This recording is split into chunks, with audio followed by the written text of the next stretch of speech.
y poder valorar la idoneidad de la propuesta que envía la Presidencia de la República a esta soberanía en los términos que ya comenté. Si me permiten, estaríamos compartiendo con las senadoras y los senadores el currículum del ciudadano Alejandro Díaz de León Carrillo. Él cuenta con una amplia experiencia profesional en materia financiera. Comenzó su desarrollo profesional en el Banco de México, institución en la que ha desempeñado, entre otros cargos, el de analista de la Subgerencia de Estudios de Mercado de Valores de 1991 a 1993, de 1995 a 1996 fungió como economista de la Subgerencia de Análisis del Sistema Financiero, de 1996 a 1998 fue subgerente de Análisis del Sistema Financiero, del 98 al 2000 fue director de Análisis Macrofinanciero, del 2000 al 2006 fue director de Análisis Macroeconómico y del 2006 a octubre del 2007 fue director de Estudios Económicos. Cuenta con una experiencia en Banco de México de más de 16 años. En el ramo financiero ha sido vocal ejecutivo del Fondo Nacional de Pensiones de los Trabajadores al Servicio del Estado de 2007 a 2011, año en que fue nombrado como titular de la Unidad de Crédito Público de la Secretaría de Hacienda y Crédito Público, y en noviembre del 2015 fue nombrado director general del Banco Nacional de Comercio Exterior, Bancomex, cargo que desempeña a la fecha. Sea bienvenido, maestro Alejandro Díaz de León Carrillo, al Senado de la República, y estamos atentos a escucharlo para que pueda usted expresar las condiciones de idoneidad a esta designación. Muchas gracias. Muchas gracias por la oportunidad. Presidente, muchas gracias, señores y señores senadores. Es un honor el comparecer ante esta Comisión de Hacienda con motivo de la designación que el Presidente de la República sometió a esta soberanía para ser miembro de la Junta de Gobierno del Banco de México. Me gustaría dar una breve semblanza de mi trayectoria y cómo esta guarda una estrecha relación con las responsabilidades que tiene un miembro de la Junta del Banco de México. Mi formación académica es como economista. Inicié mi desarrollo profesional al ingresar al Banco de México en 1991, cuando me incorporé en la Subgerencia de Análisis del Mercado de Valores. En esos años me tocó participar en el equipo encargado de determinar las operaciones de mercado abierto del Banco Central, las cuales buscaban compensar las variaciones de liquidez asociadas a los movimientos que se realizan en las cuentas del Instituto Emisor. En aquellos años, para poder determinar las operaciones de mercado abierto que realizaba todos los días el Banco de México, era necesario hacer pronósticos diarios de la demanda de billetes y monedas por parte del público y de las variaciones de las cuentas de la Tesorería de la Federación y de las reservas internacionales. El poder trabajar en esos años en el área mencionada, que tenía a su cargo las operaciones de mercado abierto del Banco de México, me permitió conocer la interacción entre el papel que juega el Banco Central como agente emisor de billetes y monedas, que busca satisfacer la demanda circulante del público, y las condiciones de liquidez en el mercado interbancario. En este mercado, los excesos o faltantes de liquidez dan lugar a variaciones en las tasas de interés de corto plazo. Después de más de 2 años de colaborar en la Dirección de Operaciones del Banco Central, realicé un posgrado en Administración Pública y Privada con especialización en finanzas con una beca del propio Instituto Central, al cual me reincorporé al terminar mis estudios en el verano de 95. Como recordarán, en esas fechas la economía se encontraba inmersa en una profunda crisis económica, financiera y bancaria. En esos años me tocó participar en diversos esfuerzos encaminados a retomar la estabilidad macroeconómica y reforzar la conducción de la política monetaria, con su nuevo papel como ancla nominal de la economía, ya que antes lo tenía la política cambiaria, con el sistema de bandas. Esa experiencia fue muy aleccionadora, me permitió conocer los altos costos sociales, fiscales y para el sistema financiero de perder la estabilidad macroeconómica. Además, fue patente cómo la inflación es un impuesto altamente regresivo que afecta en mayor medida a los segmentos más necesitados de la sociedad. Como director de análisis macroeconómico y como director de estudios económicos, tuve a mi cargo la responsabilidad de presentar a la Junta de Gobierno del Banco de México los resultados de diversos trabajos que buscaban identificar cómo alcanzar el objetivo de tener una inflación baja y estable en cumplimiento del mandato constitucional.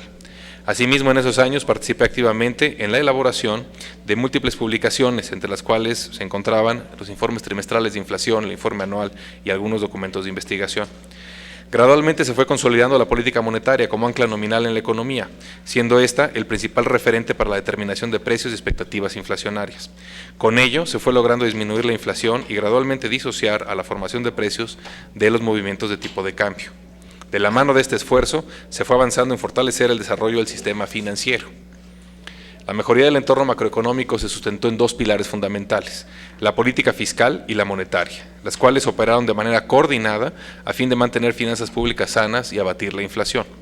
En el logro de este resultado se debe reconocer en forma muy destacada la labor que ha realizado el Honorable Congreso de la Unión, tanto por la aprobación de paquetes de ingresos y egresos responsables, como por las adecuaciones realizadas al marco legal que promueven un entorno macroeconómico estable, el cual sienta las bases para que los agentes económicos puedan tomar sus mejores decisiones en materia de consumo e inversión, lo que a su vez redunda en mejores oportunidades de crecimiento y creación de empleos.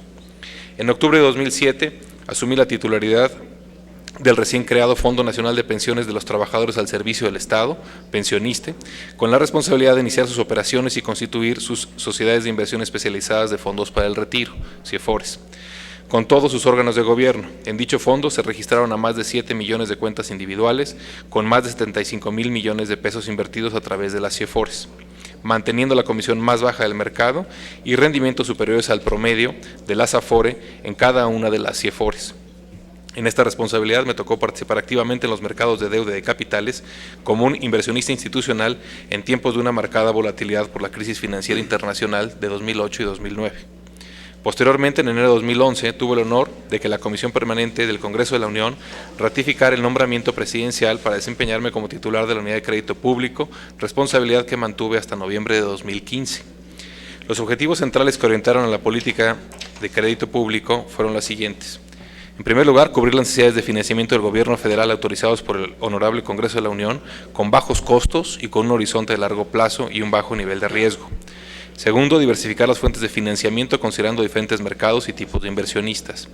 Y en tercer lugar, promover el desarrollo de mercados líquidos y profundos, con curvas de rendimiento que faciliten el acceso al financiamiento a mediano y largo plazo de una amplia gama de agentes económicos públicos y privados. Es importante destacar que tanto la política monetaria, cuyo principal instrumento es la determinación de la tasa de interés interbancaria a un día, como la política de deuda pública, interactúan en la determinación de las condiciones de financiamiento a diferentes plazos. Ello queda reflejado en la curva de rendimientos de títulos a cargo del gobierno federal, la cual constituye el primer eslabón en la determinación del costo de financiamiento de cualquier agente económico, público o privado. Tanto en mi experiencia en el Banco de México, cerca de las operaciones del mercado de valores gubernamentales, como en los años a cargo de la Unidad de Crédito Público, he podido constatar la importancia que tiene el contar con una estrategia de largo plazo para desarrollar el mercado de deuda y el valor de mantener un diálogo estrecho con los inversionistas nacionales y extranjeros. Una buena estrategia de comunicación hace más previsibles las acciones de las autoridades financieras y ofrece mayor confianza a los inversionistas, lo cual redunda en menores tasas de interés para toda la economía. El 25 de noviembre de 2015 tuve el honor de que el presidente de la República me designara como director general del Banco Nacional de Comercio Exterior. Bancomext se ha reposicionado como un valioso instrumento de política pública para promover el comercio internacional, impulsar la ampliación de capacidad productiva de las empresas exportadoras, promoviendo la inversión extranjera directa y la inserción de las empresas en las cadenas globales de valor. Bancomext ha registrado un crecimiento importante, 25% anual a septiembre de este año, con una alta calidad crediticia. La cartera vencida a cartera total es de menos de 1.1% a septiembre de este año. Y el 4 de agosto de este año, Bancomext fue el primer banco de desarrollo del que se tenga registro en acudir a los mercados internacionales de capital para emitir una obligación subordinada que computa como capital complementario para fines de Basilea III. Con esta emisión se fortaleció el índice de capitalización tanto en su nivel, que rebasó el 19% en septiembre de este año, como por reducir la sensibilidad a variaciones del tipo de cambio, con lo cual Bancomext mantiene un balance fuerte que le permitirá consolidar su papel como un catalizador de desarrollo. Hace más de 25 años ingresé al Banco de México En este lapso de tiempo, el diseño institucional del Banco Central se ha fortalecido significativamente. Se le otorgó autonomía constitucional, un mandato claro y los instrumentos para cumplirlo. Actualmente, si bien nuestra economía enfrenta retos considerables, no tengo duda de que el Banco de México seguirá siendo una institución que promueva la estabilidad económica como una política de Estado, a fin de contar con las mejores condiciones posibles para promover el desarrollo y el crecimiento económico. Agradezco su atención y quedo a sus órdenes. Al contrario, agradecemos las palabras y la presentación que acaba de realizar el ciudadano Alejandro Díaz de León Carrillo. En este momento estaríamos abriendo los micrófonos para que pudiesen los señores senadores externar algún comentario. El senador Olvera, el senador Gerardo Sánchez. Gracias. Bienvenido, doctor Alejandro Díaz de León. Me gustaría mucho escuchar su opinión y que pudiera usted ampliar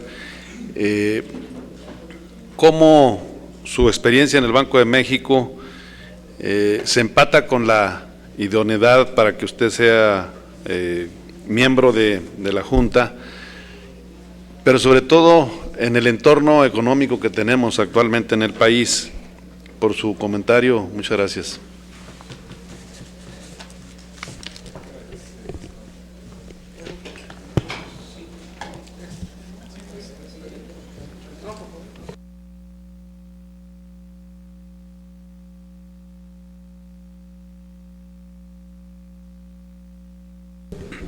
Muchas gracias y bienvenido nuevamente, maestro Alejandro Díaz de León Carrillo.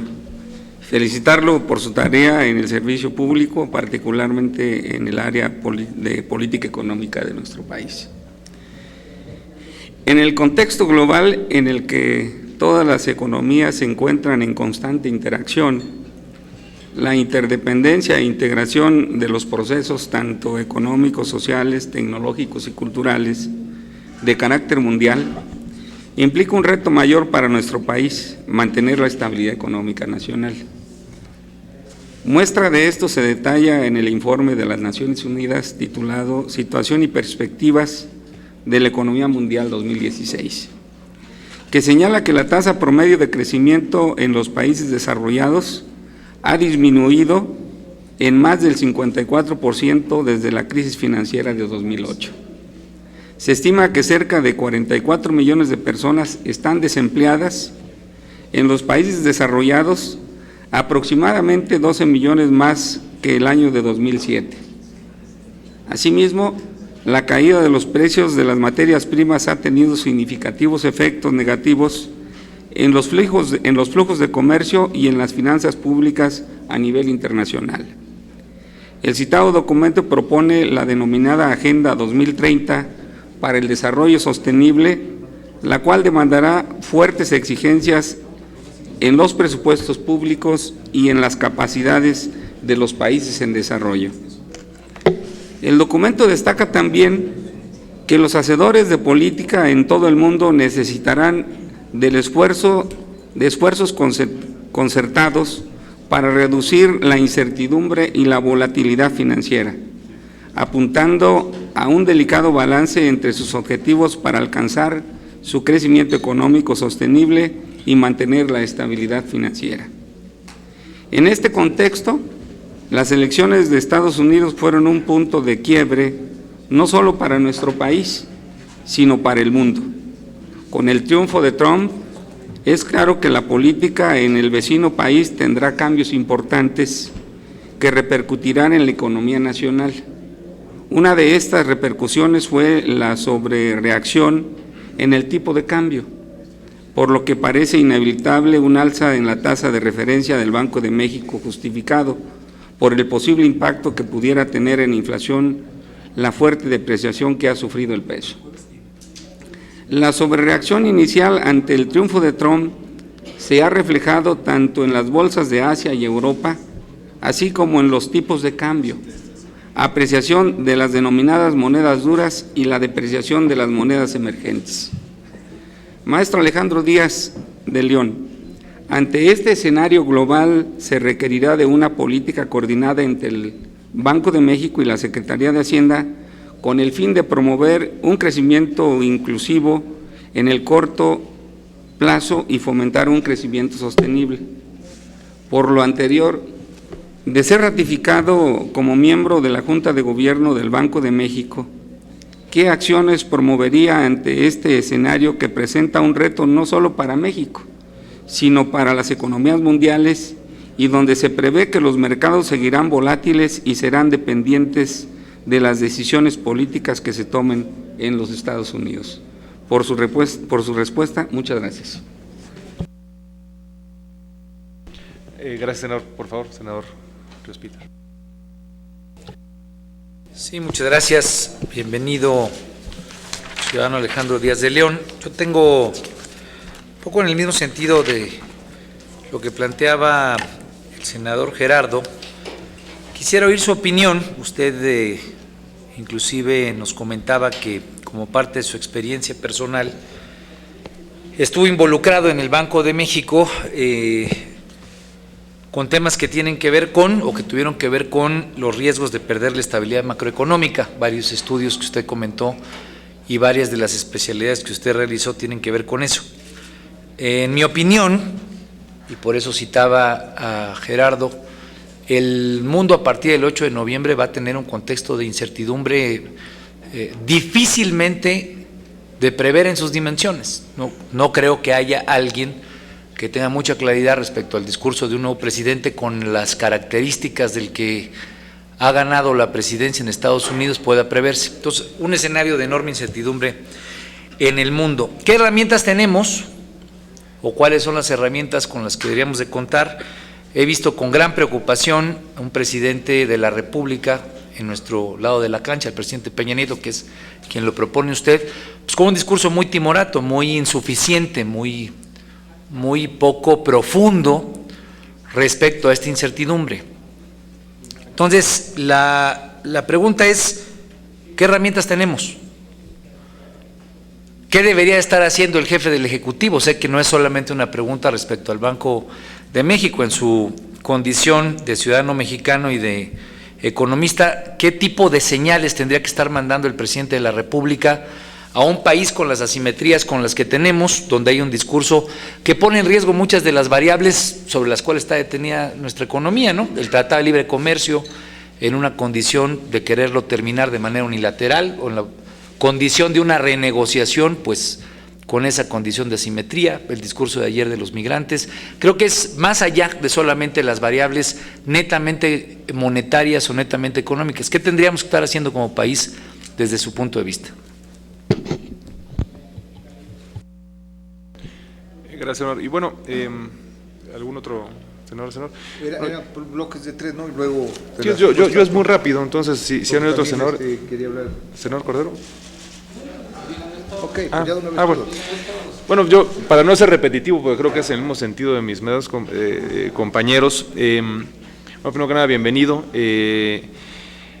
Si bien me parece que el perfil que nos mandan para ratificación, pues no solamente es muy bueno, sino que pues la experiencia profesional que ha tenido la oportunidad de usted tener a lo largo de los años, Alejandro, creo que pues viene a configurarse muy bien para el tipo de retos que como país vamos a emprender, y me refiero particularmente pues no solamente a su experiencia en el Banco de México como tal, sino también en la Secretaría de Hacienda y también en Bancomext, que pues pues de hecho pues los mismos comentarios del propio gobernador del Banco de México en su momento previos a la elección, donde pues sí, pues confirmaba lo que estamos viviendo ahorita, ¿no? O sea, que un resultado positivo para el candidato republicano pues generaría un escenario de volatilidad, un escenario de incertidumbre que pues ya lo estamos viviendo, y va más allá del tipo de cambio. Ya hay otro tipo de riesgos que, como bien comentaba el senador Ríos Peter, ante el posible veto del TPP, la revisión o en su caso pues algunas consideraciones que pudieran ser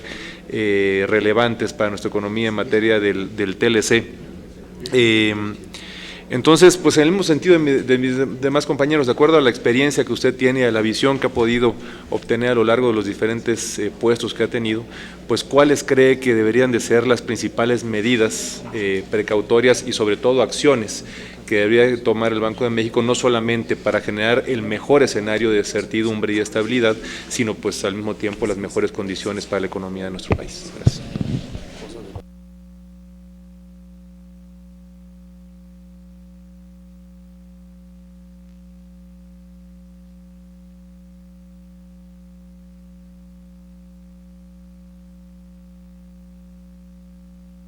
Gracias. Bienvenido, maestro. Siempre es un gusto recibir las propuestas del presidente y sobre todo propuestas de gente capaz, competente, en una situación donde pues, hay muy poco margen para equivocarse en la política monetaria del país, y la verdad a mí me da una gran tranquilidad que usted esté propuesto para ocupar un espacio en la Junta de Gobierno del Banco de México. Preguntarle un poquito de una pregunta muy concreta de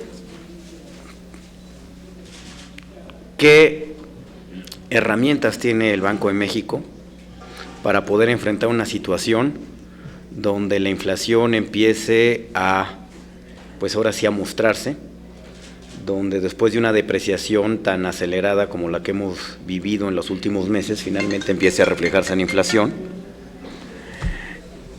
Gracias. ¿Qué herramientas tiene el Banco de México? ¿Usted cree que los incrementos en la tasa de interés serán suficientes o tendremos que también utilizar algún otro tipo o alguna otra medida de política monetaria?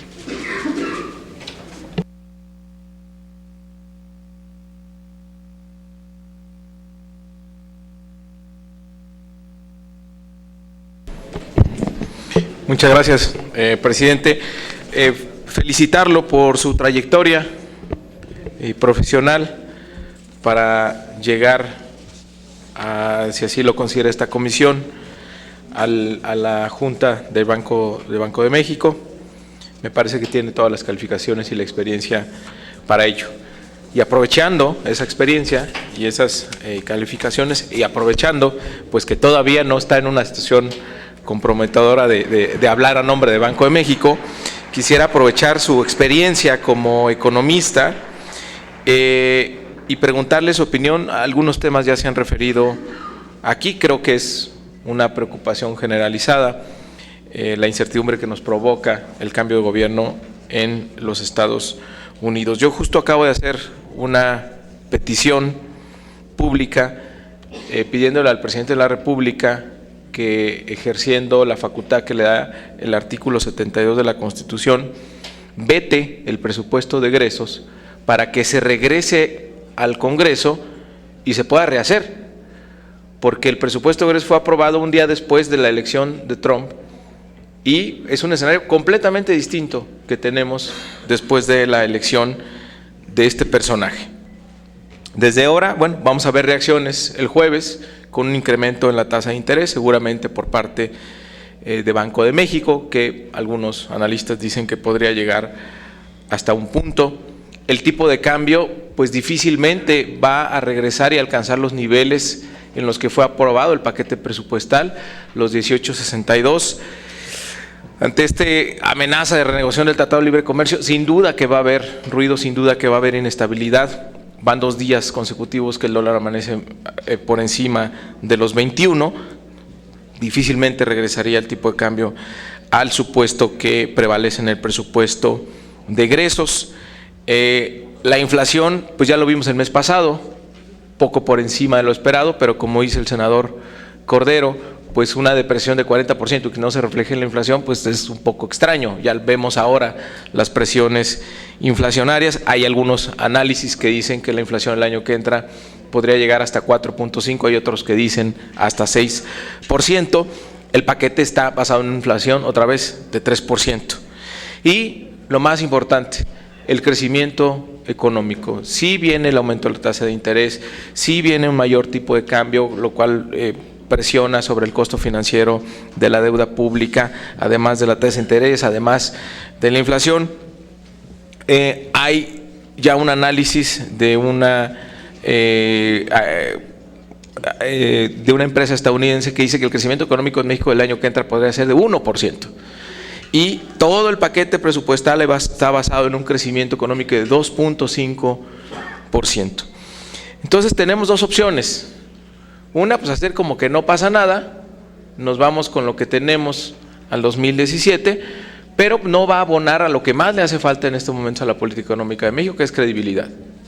Y la otra es que aprovechemos esto margen que tiene la ley para que el presidente regrese el paquete presupuestal, se pueda ajustar a la nueva realidad y además haya medidas adicionales. Por ejemplo, creo que llegó el momento, después de 30 años de tener una política económica basada en vincular la economía hacia el exterior, pues a dejar esa plataforma, pero voltear a ver el mercado interno. Y ahí, pues el presupuesto de egresos no es el más favorable a ello, dado que tenemos una inversión pública históricamente baja.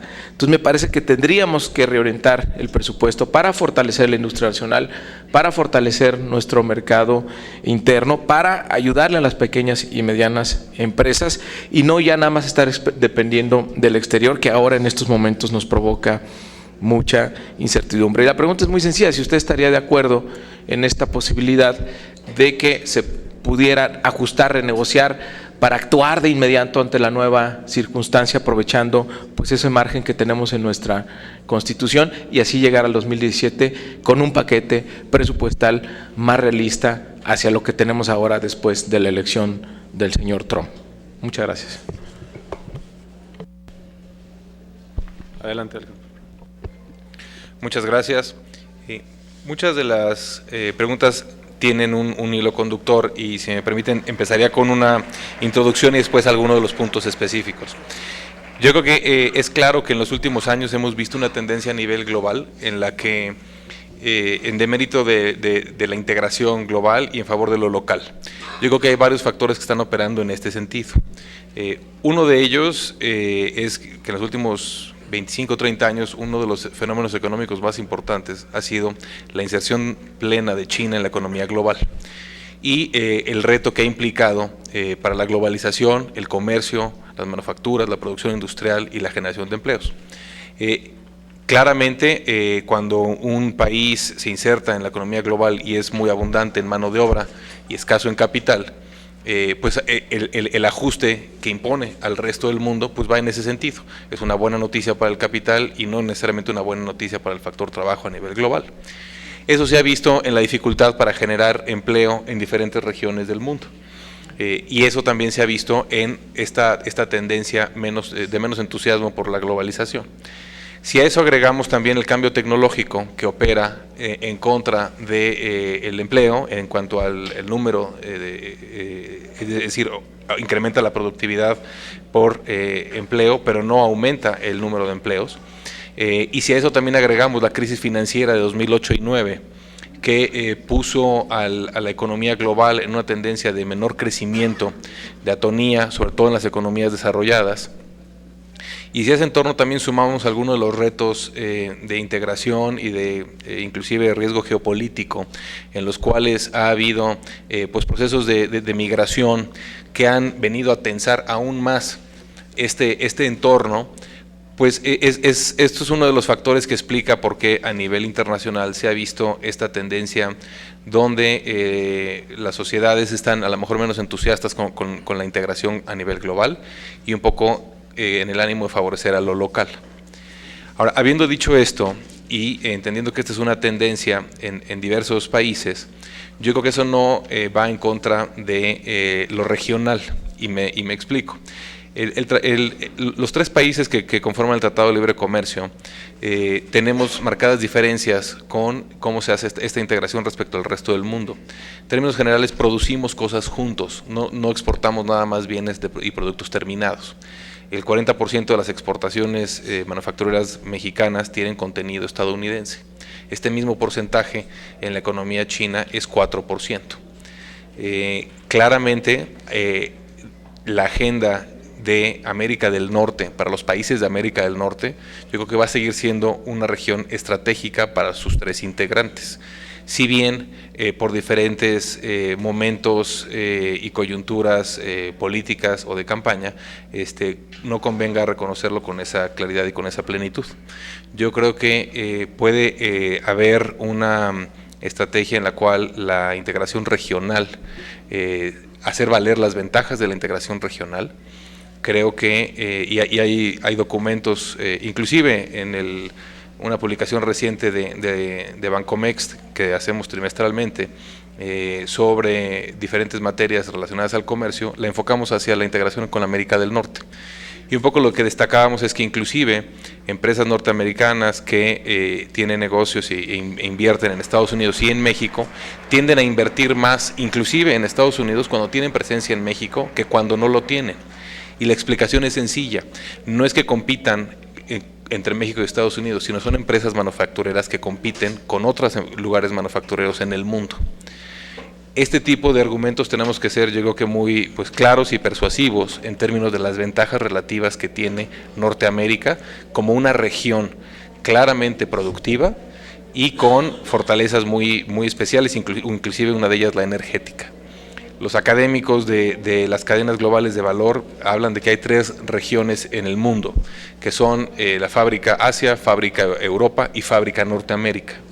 Yo creo que debemos de hacer valer esa relevancia y ese rol, y también con una ventaja muy especial hacia México. En esta fábrica Europa y Asia hay muchos mercados emergentes que aspiran a tomar un rol relevante en estas cadenas globales de valor. En Norteamérica, por la geografía, México es el único mercado emergente en Norteamérica. El rol que tiene México a jugar es estratégico. Y siento que a pesar de la adversidad que tenemos en cuanto a las narrativas, tenemos que buscar hacer una defensa de las ventajas competitivas que tiene el bloque en Norteamérica y tratar de ver cómo podemos tener un entorno hacia adelante en el que preserve esas ventajas en beneficio de las 3 economías. Es un poco en cuanto al contexto global sobre el cual se está desarrollando este reto y esta coyuntura adversa y de mucha incertidumbre que ha estado afectando no solo los mercados nacionales, sino los mercados internacionales.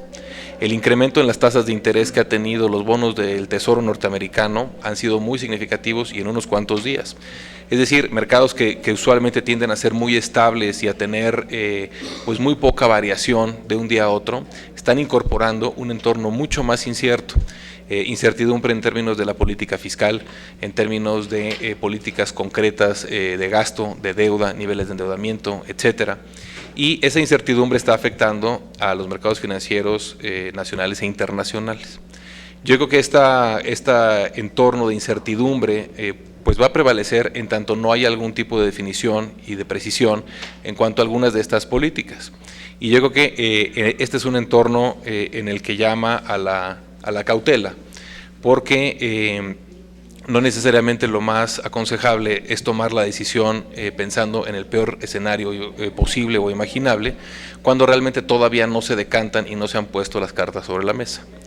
En ese sentido, creo que el actuar con prudencia y con mesura ha sido adecuado. Creo que no conviene sobrereaccionar a algunas de estas preocupaciones y algunos de estos posibles escenarios. Sin embargo, yo creo que hay que ser muy conscientes de cómo se han comportado los mercados, que ha sido un comportamiento adverso, de las presiones que ha tenido el tipo de cambio y el mercado de deuda. En ambos mercados claramente ha habido tensión y estrés. Y en ese sentido creo que las autoridades financieras, tanto el Banco de México como la Secretaría de Hacienda, han buscado dar la tranquilidad de que, número uno, hay instrumentos suficientes, hay poca información acerca de cuáles son las acciones concretas que pudieran derivarse, hay un buen andamiaje institucional e instrumentos suficientes. Yo creo que esto es un mensaje que debe de dar y apunta más hacia la tranquilidad más que a la complacencia. No, yo creo que lo que se busca es tratar de tomar las mejores decisiones en función de la información que se tiene. En cuanto a algunas de las herramientas que tiene, en este caso ya de manera más concreta, el Banco de México, pues yo creo que las herramientas son suficientes para cumplir con su mandato, y su mandato es contribuir a un ajuste ordenado en la economía. Los instrumentos son la política monetaria y básicamente son el actuar y el modificar las tasas de interés. Hay otra herramienta donde confluye el Banco de México con la Secretaría de Hacienda, que es en la Comisión de Cambios, y es también otro instrumento poderoso en el sentido de que se tiene con un nivel de reservas amplio, y se tiene una estrategia clara de que en muchas ocasiones no es conveniente actuar de manera anticipada ante algunas de estas incertidumbres o noticias.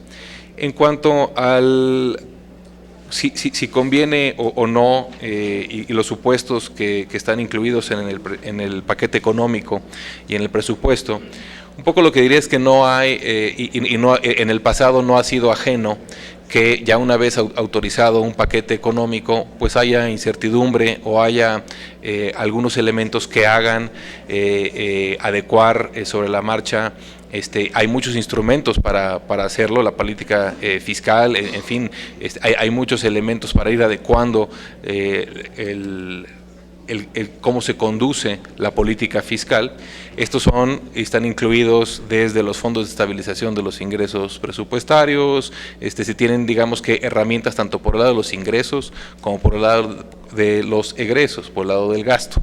Entonces, en ese sentido, yo creo que no es un entorno diferente al que ha habido en el pasado, en el cual puede haber información que aún hoy en día sigue habiendo poca información para realmente tomar o considerar que hay un nuevo escenario, el cual ya se ve con claridad. Entendemos que el escenario de incertidumbre complica la conducción y el manejo económico, pero no, yo creo que los instrumentos que se tienen, tanto de política fiscal como de política monetaria, hoy en día pues son suficientes para ir adecuándolo conforme se tenga mayor claridad y certeza respecto al tipo de variables o de decisiones que se tengan enfrente.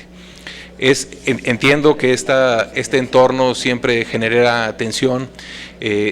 El tipo de cambio suele ser una variable que reacciona, y a veces reacciona significativamente, para pulsar cuál es el ánimo de inversionistas o de gente que está dispuesto a tomar alguna posición, ya sea en moneda extranjera o local.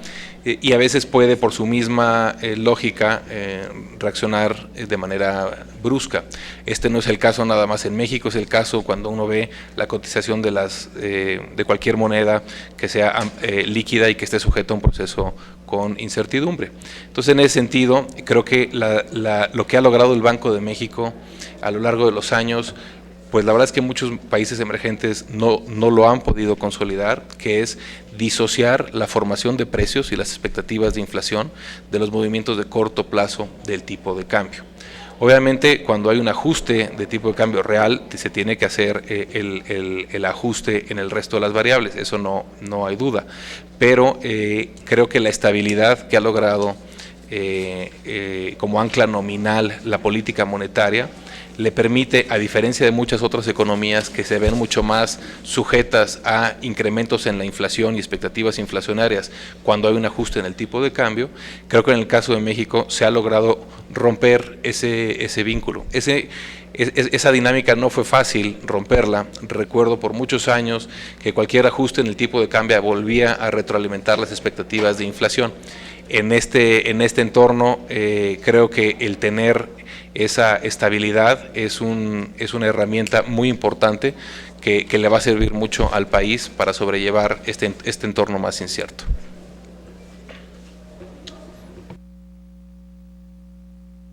Muchas gracias.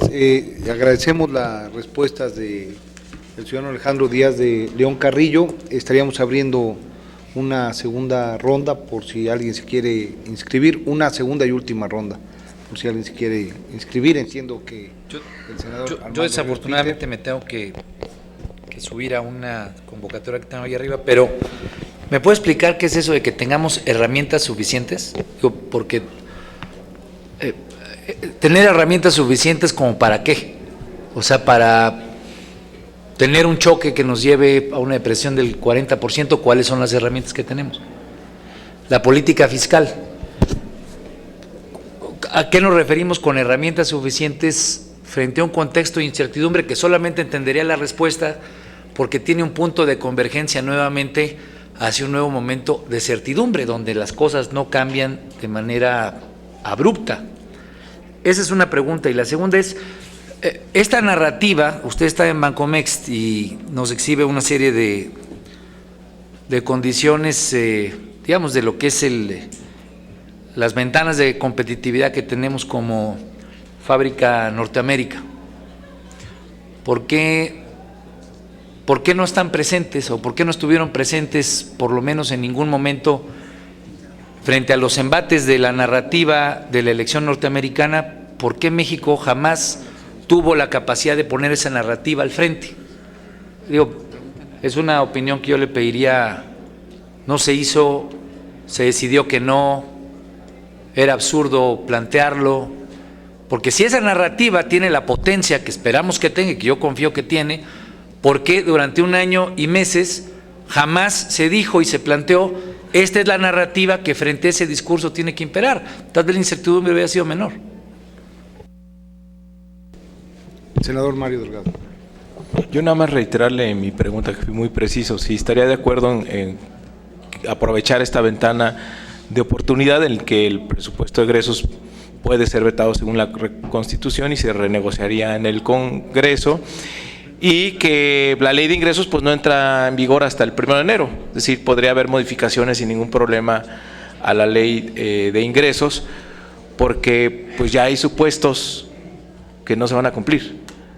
Entonces, si estaría de acuerdo en aprovechar estas ventanas de oportunidad o simplemente cerrar los ojos y irnos hacia el futuro, con variables que ya sabemos de ahorita que no se van a cumplir, no es de incertidumbre o no. Por ejemplo, la tasa de interés pues no se va a cumplir, ya se viene la modificación el próximo jueves, a menos que pasara algo inesperado.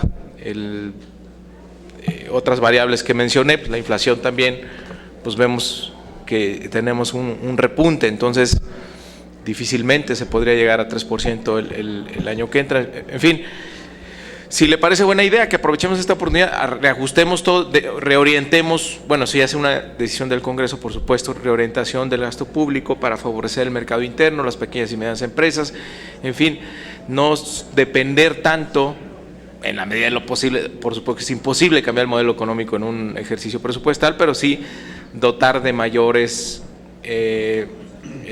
recursos a rubros que pueden ayudar a transitar mejor el siguiente año, pues que a partir de Trump nos cambió completamente el escenario. Gracias. Yo aprovecharía también la oportunidad, y con esto estaríamos cerrando el registro de oradores, para pedirle algo que me pareció particularmente relevante en la exposición, aun cuando la exposición en su conjunto fue relevante, y es el de distinguir entre la duda de qué es lo que sí realmente hará el nuevo gobierno de Estados Unidos y sus implicaciones para México, en tanto que no lo sabremos hasta el 20 de enero. Y en este sentido es la duda la que está matando. En este escenario, en este contexto, ¿cómo podríamos distinguir entre las decisiones de política monetaria antes del 20 de noviembre para tratar de paliar los efectos inmediatos y obviamente cuáles serían, ya con información completa, las que se tendrían que diseñar para después del 20 de enero? Sí, muchas gracias. En cuanto a las herramientas con las que se cuentan, yo destacaría que son herramientas que no están diseñadas para tratar de revertir o contener los ajustes que muchas veces son necesarios a la luz de noticias o acontecimientos económicos de gran relevancia, sino son herramientas que buscan hacer o dar lugar a un ajuste ordenado. Y obviamente estas herramientas tienen que ver con la política monetaria, que es básicamente la condición en la cual se otorga el financiamiento en la economía, la cual determina y afecta toda la curva de rendimientos en la economía, a todos sus plazos, y es un instrumento muy poderoso porque modifica las condiciones de financiamiento de todos los agentes económicos. Y esto obviamente modifica las decisiones de ahorro e inversión, consumo o inversión de los agentes. En cuanto a la política cambiaria, tenemos yo creo que una política cambiaria muy atinada con un tipo de cambio flexible. Yo creo que con los tipos de cambio fijos o cuasi fijos el país experimentó eventualmente crisis importantes y eran muy traumáticos y con periodos inflacionarios muy importantes cuando se migraba de un ajuste discreto importante en el tipo de cambio.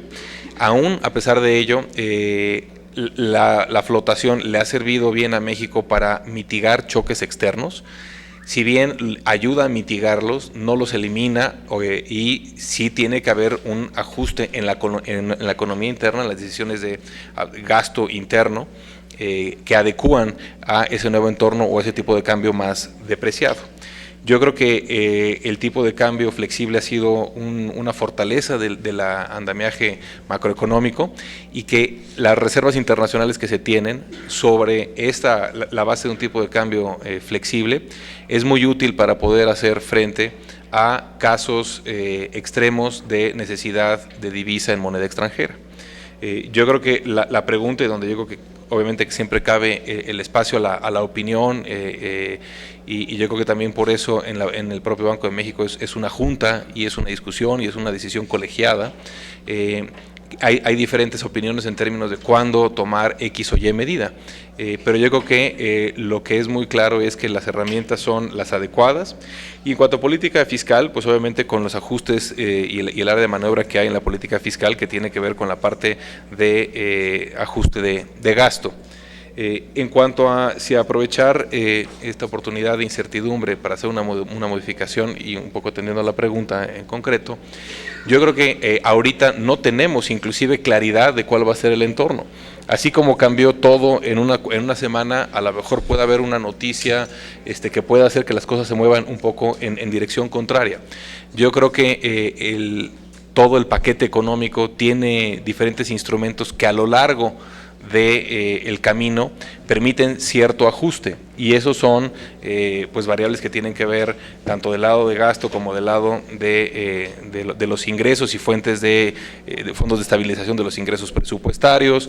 Está el tema de que se compensa también la depreciación del tipo de cambio con los ingresos por alguna otra fuente de ingreso que sea inferior. Entonces yo creo que hay mecanismos dentro del propio paquete que ayudan a que guarde congruencia con el entorno macroeconómico real.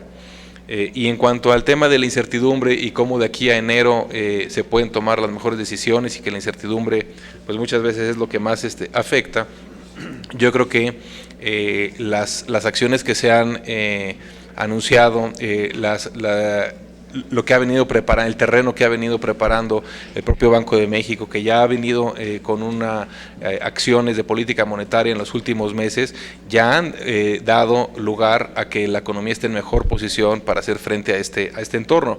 Otra vez, y yo creo que nos sorprende a todos ver los ajustes en las propias tasas en Estados Unidos de esa magnitud. Ese tipo de ajuste se da normalmente en mercados emergentes, y en esta ocasión lo vimos en el mercado de los bonos del Tesoro norteamericano. Entonces, cuando el grado de incertidumbre es tan profundo, pues muchas veces no es conveniente predefinir un escenario y con base en ese tomar decisiones y acciones muy concretas y muy vigorosas. Conviene ir viendo con cautela, sin que el proceso se desajuste, cómo se va develando este entorno de incertidumbre para tomar acciones concretas sobre escenarios lo más ciertos posibles. Esto es más fácil decirlo que hacerlo, pero en la realidad esa es una estrategia de gradualidad y no precomprometer acciones de política que pudieran ser contrarias a cierta información que pudiera devenir en el futuro. Agradecemos las respuestas y la participación del ciudadano Alejandro Díaz de León Carrillo. Con esta respuesta concluye su participación en esta sesión de trabajo de la Comisión de Hacienda y Crédito Público. En los próximos días estará usted sabiendo la deliberación de la comisión. Por lo pronto le agradezco su presencia y agradecemos la puntualidad, la elocuencia y la claridad de su participación. Muchas gracias. Agradecemos la presencia de los señores senadores de la comisión. Vamos a decretar en sesión permanente, vamos a hacer un receso para en las próximas horas, quizás el día de mañana, estar deliberando sobre esta propuesta para que lo podamos concretar en plenitud. Así que muchísimas gracias, muy buenas tardes y levantamos la sesión.